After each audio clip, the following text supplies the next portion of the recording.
we are in session again. Glad to be back.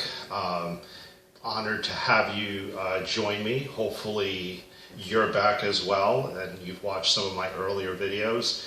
And I am going to talk about the last video I recorded. But it is Halloween night 2020. I did want to acknowledge that. And we have to be quiet because although I went out grocery shopping this afternoon, I neglected to pick up any bags of candy. So hopefully none of the little rugrats, rodents, whatever you want to call them, won't come knocking at my door because I won't have anything for them. Ordinarily what I do is I just leave the lights out. But anyway, I don't know how, COVID-19, the pandemic, is going to affect the Halloween this year. It's affected everything. But also tonight is, I believe, I've talked about this before, it's probably daylight savings time begins where we move the hour clock back tonight, which gives me a longer night's sleep and 1 hour longer weekend. And I always appreciate having that. Anyway, let me go ahead and cover briefly what I discussed last time, and then we are going to discuss the election because it is now the weekend before the election. And like I said earlier about Halloween and COVID, we're chartering our way through unprecedented times, so who knows how the pandemic is going to affect turnout this year. But when we last got together, and hopefully you've already watched that recording, I talked about politics as well. That was earlier this month, as it relates to the LGBT community, or as some like to refer to it, the LGBTQ community. When the community first got started, as far back as I can remember, I believe it started out just the LGB community, and they've continued adding letters. But anyway, like I said, I talked about the community and why it always votes Democrat. And one thing that I don't think I mentioned was that there's this new movement by, I believe, founded by Brandon Straka, I think is his name, and forgive me if I'm getting the name wrong, but he founded the Walkaway movement, which is a lot of LGBT Democrats who have left the party and have switched to vote for Donald Trump instead of having voted for Hillary Clinton, and are planning to vote again for Donald Trump instead of voting for Joe Biden. They really didn't get into that very much. I never walked away. I have never been a part of that constituency. I've never belonged to it. I've always been a conservative thinker, or I should say at least. I think I did a test one time online and was asked a bunch of questions, and I was said to be a centrist. So I like to see myself in the center, but I really believe that I'm a little right of center, and it's always been that way. My sexuality has never defined my politics. It's just one aspect of me, and I don't want it running my entire life. And I've had arguments with friends who believed that I was hurting the community and everything that they've struggled to accomplish. Getting too much into it again, I don't want to do that. I really just want to talk about this election and how it affects everyone, not just the gay community, but the gay community is said to represent maybe about 17–18% of the people who have either voted for Donald Trump or will vote for Donald Trump again.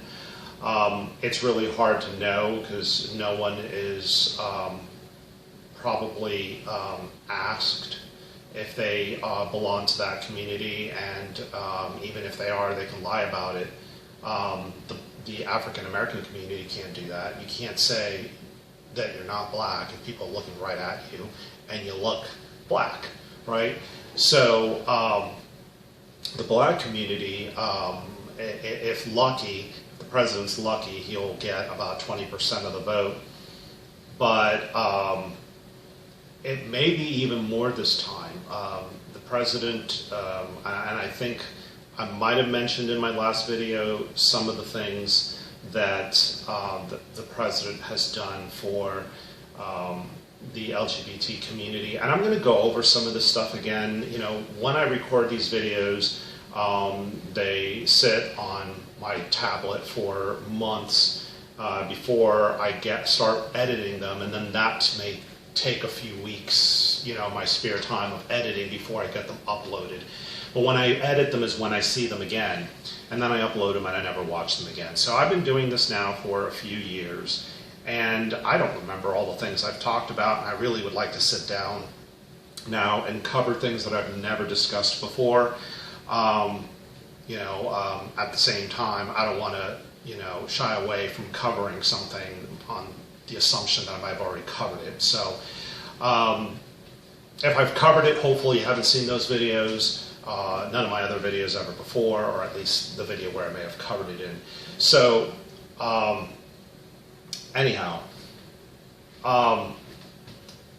the gay community, like I said, it's hard to know how many gay people will come out for Donald Trump, but there has been some things that Donald Trump has done for the gay community. For one thing, he's appointed he's made Rick Grinnell acting director of something, and I know he was the ambassador to, I believe, Germany, but Rick Grinnell is a member of the LGBT community, and he's probably the first one who has served in a president's cabinet. I don't know of any other prior presidents who have ever done that. Donald Trump has also gone into the presidency supporting marriage equality. And there was an article in The Advocate back in the 90s where he was also in favor of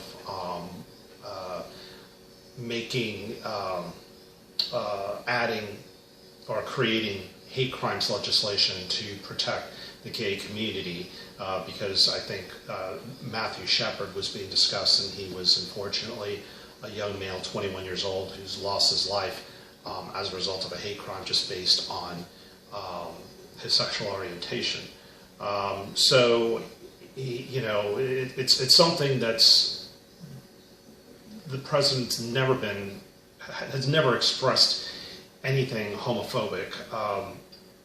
I might have talked about his ban on transgendered people serving in the military in some of my earlier videos, and I did take issue with that because I've always believed, and maybe I just need to be a little bit more educated on the subject, but I've always believed that transgender people can be accommodated somehow. Maybe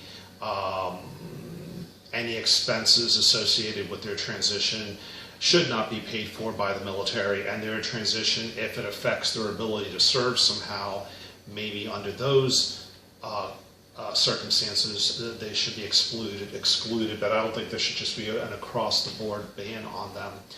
While we're on the subject of transgender, like I said, that's now under the umbrella of the LGBTQ community, constituency group, if you will. And like I said, when I first became a part of the community, it was just LGBT. And it seems like they've been adding letters, and you got to ask yourself, why are they doing that? And what I believe is that there is now, like I said, marriage equality since 2015. And one thing that I had said in my earlier video is that a lot of these rights that gay people have acquired over the years has not been because they've elected Democrat politicians who have passed legislation that protected their rights. It's because gay people not only acted up to get people elected, they campaigned for candidates who they believe would protect them, but they also protected themselves through the judicial system by bringing lawsuits, and that's how gay marriage was passed. It was passed through the Supreme Court. So that was something that I had talked about before. These Democrats, they get our votes and then get into office and then don't do anything, and then it's been up to people in the community to just file lawsuits. So anyhow, it just seems like now that we have all the rights that we want, that I can think of, and now recently the Supreme Court decided that sexual orientation should be added to the list of protections that are enumerated in the Civil Rights Act of the 1960s. So what is there left to protect the community? I can't think of anything. We pretty much have everything. But Democrats will have the gay community believing that we could lose these rights if we keep voting for Republicans. And the thing is, I don't believe the Republicans ever cared really about the gay community so much. And Democrats, I think, don't care about our community either. We're just tools for them. We're just being used, and they're fear-mongering. That's all that's really happening there. But anyway, look up that other video and just watch it, and let me move on. I keep saying I will, and then I don't. But this election is again, as we all know, probably between Joe Biden and Donald Trump. And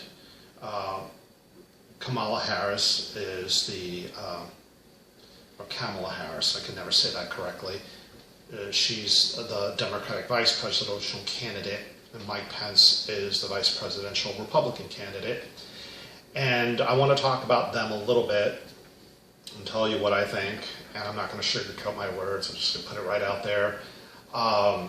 Joe Biden has been in politics since since 1972. Okay. I almost gave away my age by saying whether I was alive then or not. I'm not going to say. Okay, long time. That's the bottom line. Anyhow, so Joe Biden, he's started out, I believe, in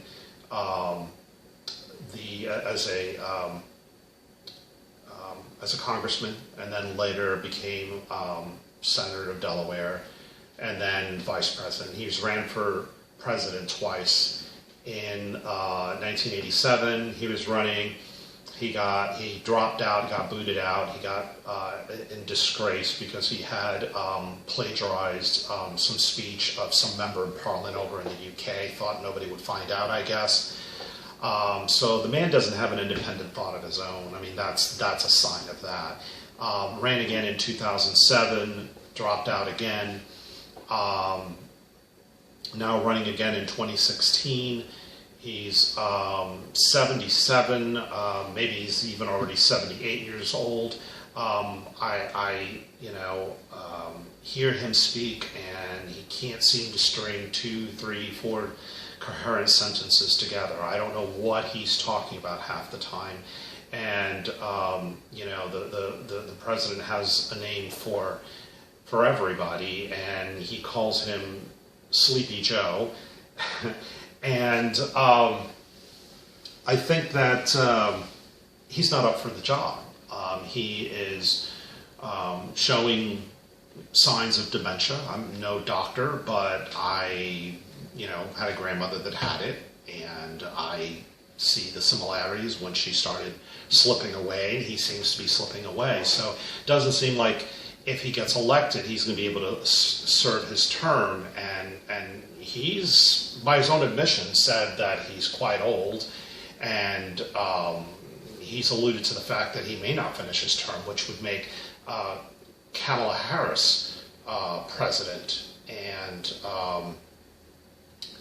I don't know, her claim to fame has been on the back of some, I believe, mayor in San Francisco, in California, who she was sleeping with. So she slept her way up to state attorney of California, and she had, from what I understand, a pretty good record as state attorney, but she then became a senator of California and has had a very liberal voting record. So I heard she and Joe Biden are very weak candidates. They can be controlled by the puppet masters. I believe, what I've heard from others, that if they were to be elected, they would fall under the control of very radical leftist people. And that frightens me, and that's why I believe we have to reelect the current president, who has a pretty good record. I do want to tout one additional thing. In addition to appointing some cabinet members to his cabinet, I'd also like to say that after the Pulse shooting, which I have talked about, I do remember doing that in some of my earlier recordings, during one of his speeches, the president did say that he wanted all nations to decriminalize homosexuality. And I think that's important, because when you live in a country where it's illegal, okay, and you're punished, people that grow up in that society come to believe that it's punished because it's wrong. And then when you have problems that we have had with immigration and people coming here illegally and not assimilating, and that's another subject that I've talked to at length, they come here with that mentality that it's wrong. So you had the guy that went to the Pulse nightclub and shot up the club, killing 50 gay people, mostly Hispanic. And you got to think, not only is it terrorism, but to a certain extent, it's also a hate crime. So I think that what he said is very important, because if the laws in other countries are decriminalized and it's no big thing there, nobody's getting into any trouble for it anymore, I think it'll come to be accepted a little bit more in those societies. People could be out and be proud, and it could become more accepted. So when people come here from those countries, they have a different mindset. So anyway, the election day is this Tuesday, and I'm waiting until the very last minute to vote. I think that's important. I'm very worried about voter fraud. There's been stories about people being mailed ballots that they haven't even requested, and I just really think it's going to be an opportunity for people to cheat, especially when you have what's called vote ballot harvesting, where people go and they just pick up ballots. How can you trust them to take it to directly to the ballot box, to the supervisor of elections office? I don't trust that. If you haven't voted already, and hopefully you haven't seen this video after Election Day, and hopefully I can get this uploaded before Election Day. I'm certainly going to try, because all of this is going to be moot after Election Day, I think. So, I think it's important that we all go and vote right on Election Day and in person, because I think it makes it a lot harder for there to be any kind of fraud. So, what else can I tell you? I think that there really is very little enthusiasm for Joe Biden and Kamala Harris. I think there's a lot of enthusiasm for Donald Trump and Mike Pence. I did see him here in Orlando when I believe he was announcing his intent to run for a second term, and it was exciting, a lot of fun. You could feel the energy in the room. People were having a good time. And if you can see the rallies, they're not on CNN or MSNBC, but look around, you'll find them probably on C-SPAN. Fox covers a little bit of it, The First. I've seen it on there. The rallies, it's just packed with a lot of people. And people are excited about going and voting for Donald Trump, I believe. And that's the way things were in 2016, and he won. So I feel pretty confident still that he will win. And I had said this earlier on. He has all the enthusiasm.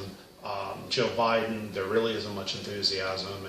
And, you know, it seems like Donald Trump is really running against COVID. You know, he's not running against Joe Biden. And he's running against people that just hate him. They don't like Joe Biden. They just want him gone no matter what it takes. And I'd like to go on about this much longer, but as expected, I'm running long.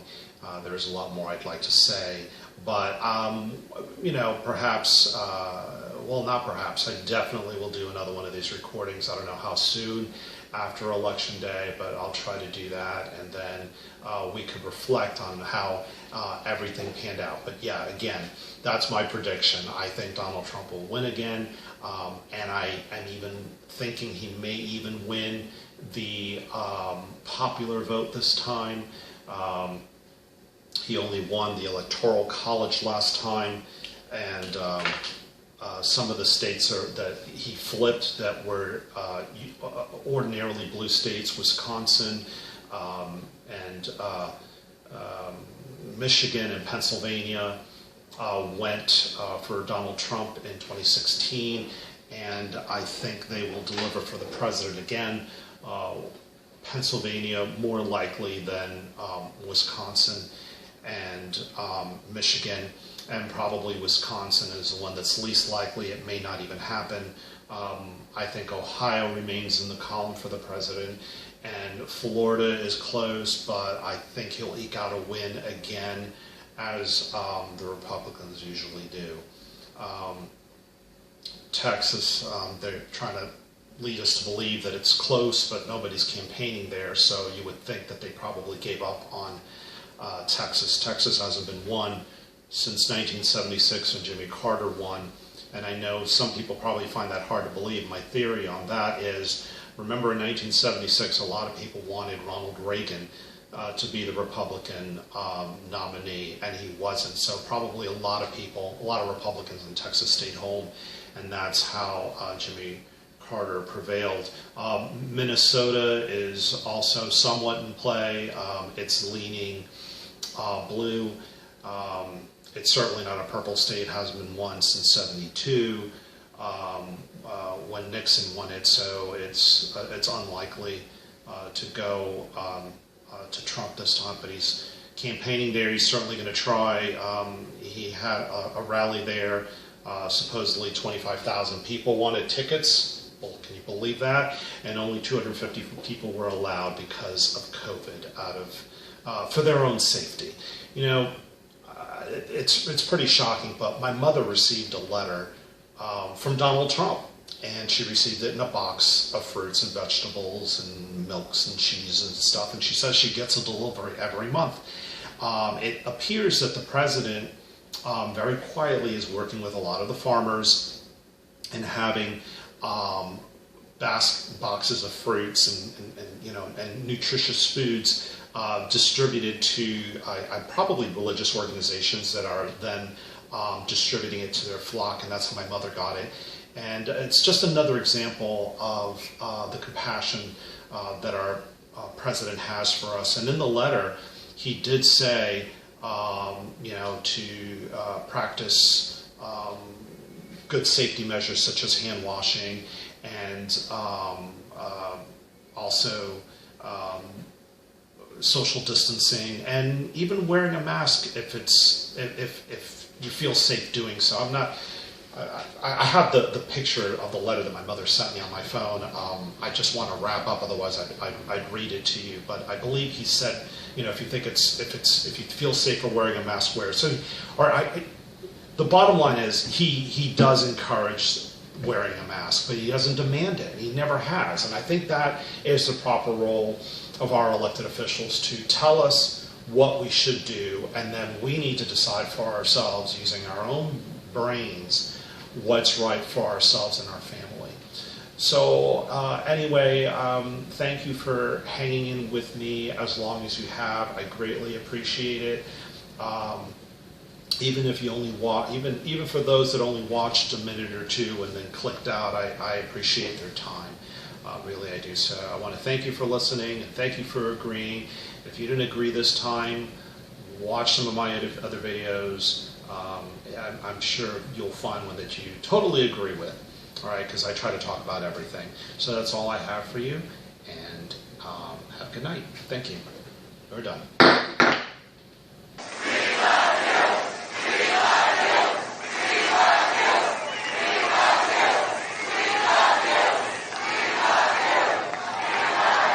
Don't say that, I'll start to cry, and that wouldn't be good for my image.